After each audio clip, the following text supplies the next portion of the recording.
Hello, welcome to Flosstube and Variety Show number 29.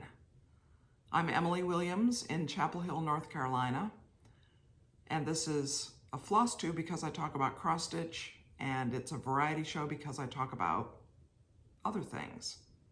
So we usually do cross stitch first, and today's no exception, so here we go. I finished Talavera.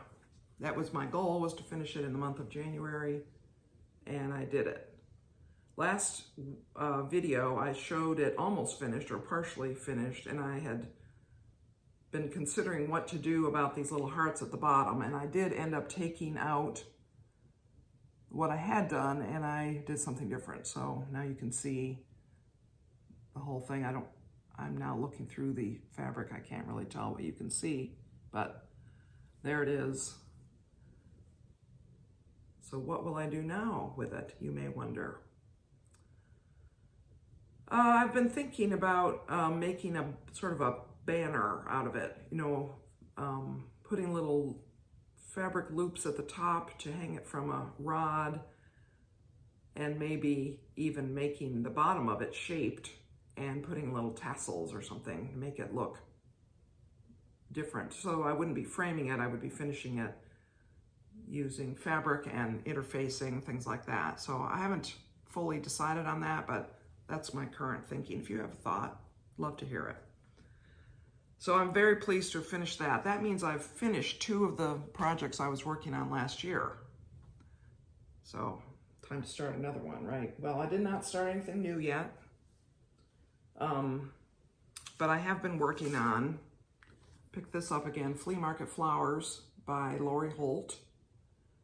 And you may remember that I put this aside because fabric was stiff and I was a little disappointed in the vibrancy of the colors, but I decided to, sorry, it's so wrinkled.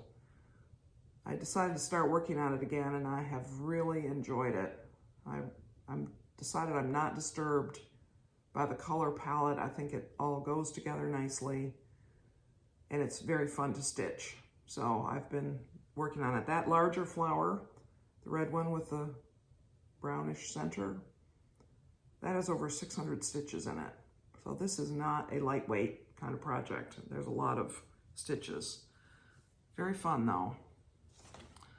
And then finally, I'm going to show you, I haven't shown this, I realize, since the end of October, I think, which is Under the Roof of Blue Ionian Weather. And this is a chart of a 19th century painting charted by Kite. And I'll show you how far I am. I don't know, it's hard to get the light right here, but I enjoy this. It's challenging to stitch because there are a lot of blended colors, and the colors are very similar to each other. A lot of grays and pale grays and darker grays and cream colors and all of that, but I use Pattern Keeper on my Android tablet to manage it, and that is great. Now I'm using that piece as the 2022 22,000 stitches in 2022 challenge, which is part of Full Coverage Fanatics Facebook group. And in order to achieve that, if I had started January 1st, I would need to have done 60 stitches a day, 61 stitches a day. So I've missed 21 days, so 61 and 2/3 stitches a day or something. I mean, it's a minuscule problem to be behind. My original thought was I would actually finish it 2 years from when I started it, which I started at March 28th, 2021. So that would be the end of March 2023. And in order to do that, I need to stitch roughly 100 stitches a day for the next, 14 months or so.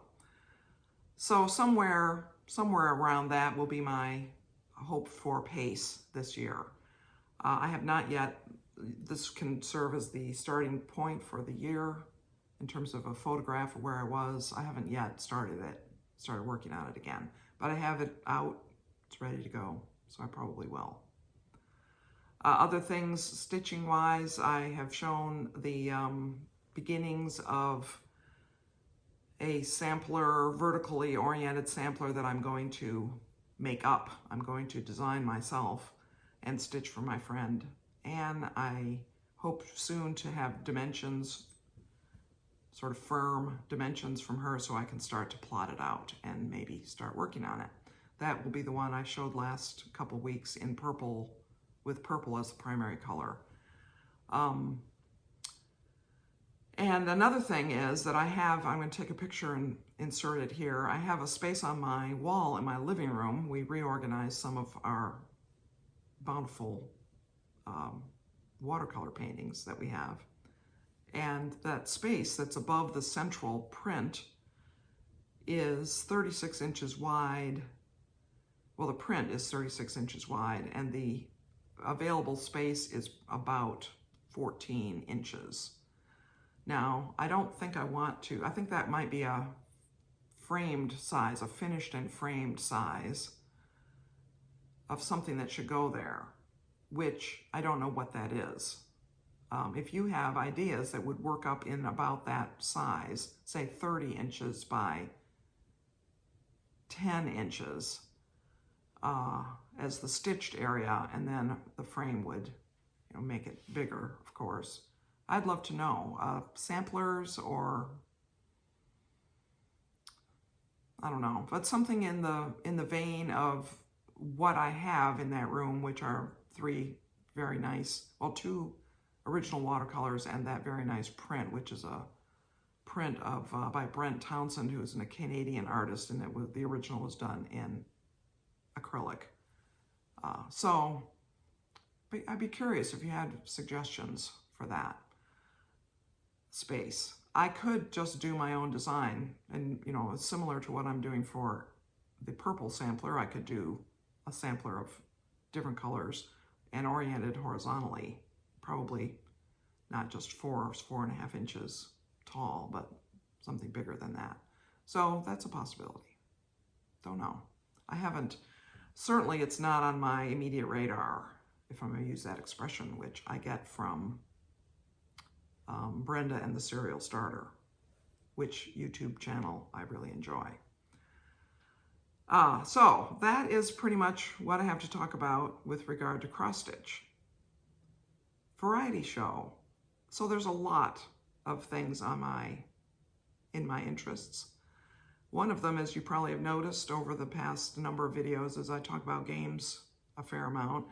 And one of my viewers suggested that I might talk about games that can be played over Zoom, and I'm going to expand that to remotely, games that can be played with people who are not with you in the same room. So I have a few suggestions, but I'm going to start with something that you probably have heard of. And if you haven't, I don't know which rock you might be currently living under, but it's the game called Wordle, W-O-R-D-L-E. And I'm going to put a picture up of my solve of several days ago. So I'm not spoiling it for anyone. I'm not using today's word. But this is a game where you are trying to guess the word by deduction. You guess a 5-letter word. You are told something about the letters that are in your word compared to the target word. So the letter is yellow if it's in the word but not in that position, and it's green if it is in the word and in that position, and it's gray if it's not in the word. And then the little alphabet down below shows also those things, so you can glance at the alphabet, which is laid out like the QWERTY keyboard layout. You can glance down there to see which letters you might guess next or might try to eliminate. So that is very fun. I have a few friends who are playing it. We text each other our results every day, and that's really fun. But that isn't sort of an ongoing game where you would sit down to have companionship with someone while you play a game. So I do have a few suggestions for that kind of game. So the first one is one we were introduced to several years ago, and it's called Jackbox TV.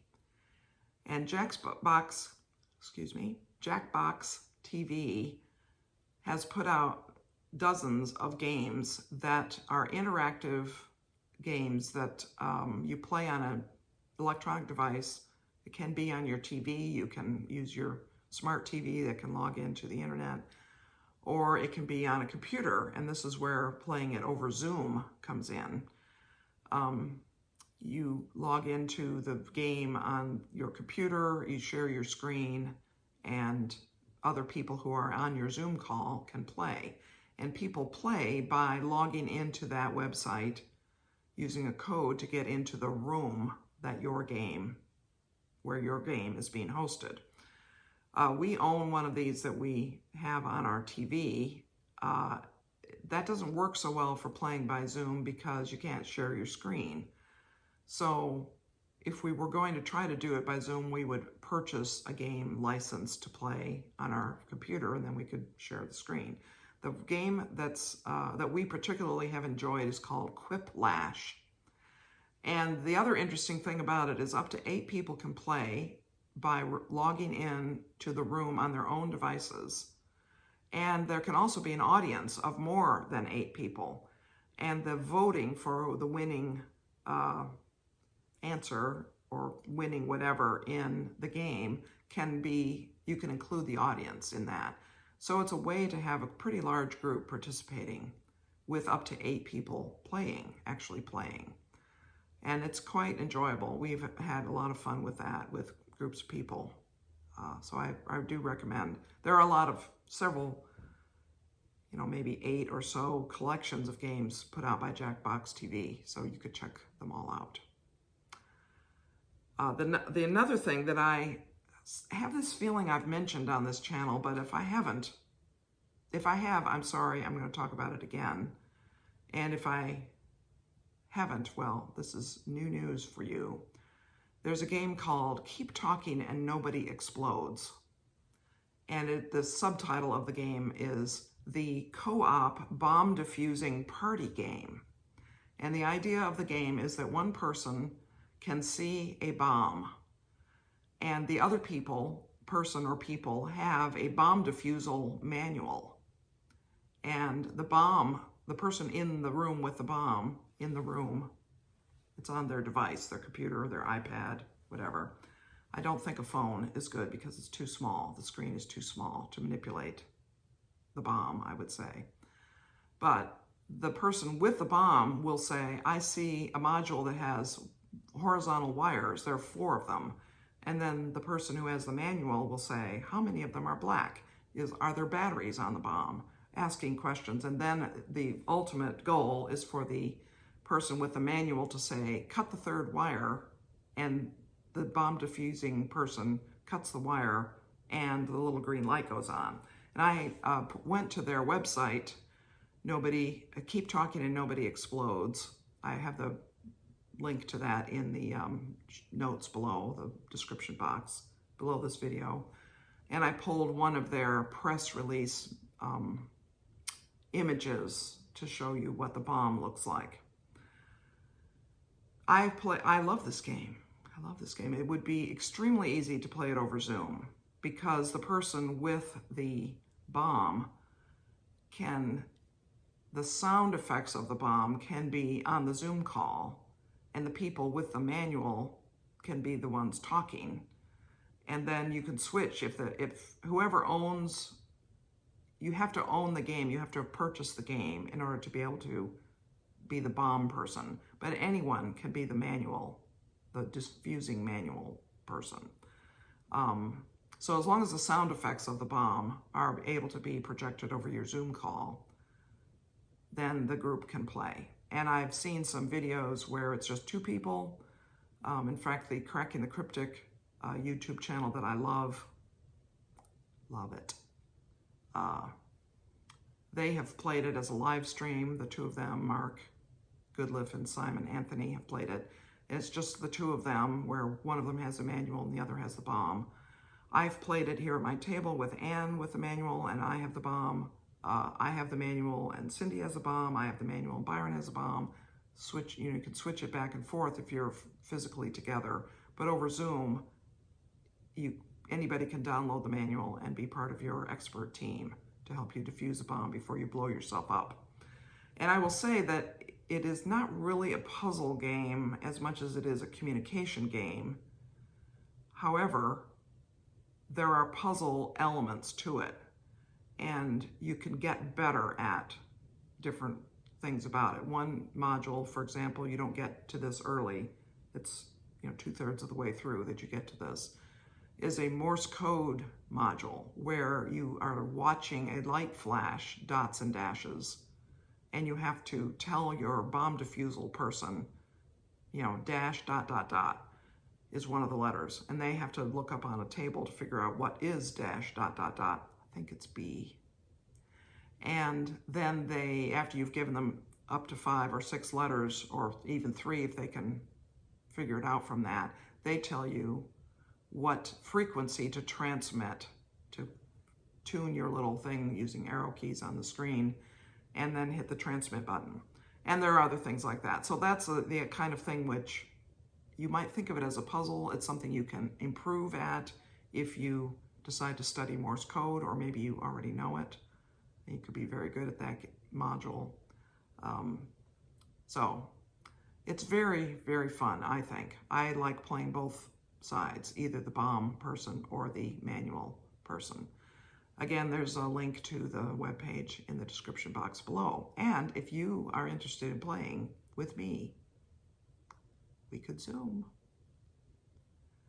Finally, I want to talk about sort of normal kinds of games that I think could work played with a group of people or an individual person over Zoom.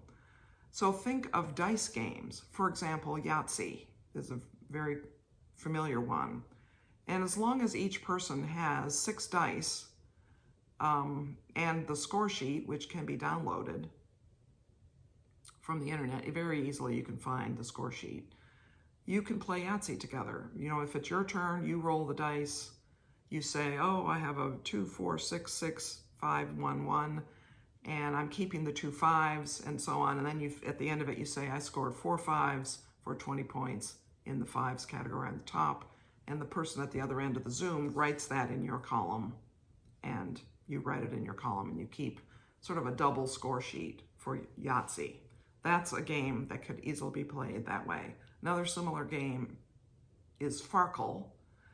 Now, I have only ever played Farkle once, but it's a game where you roll dice and you choose to keep different scoring combinations and rack up a score.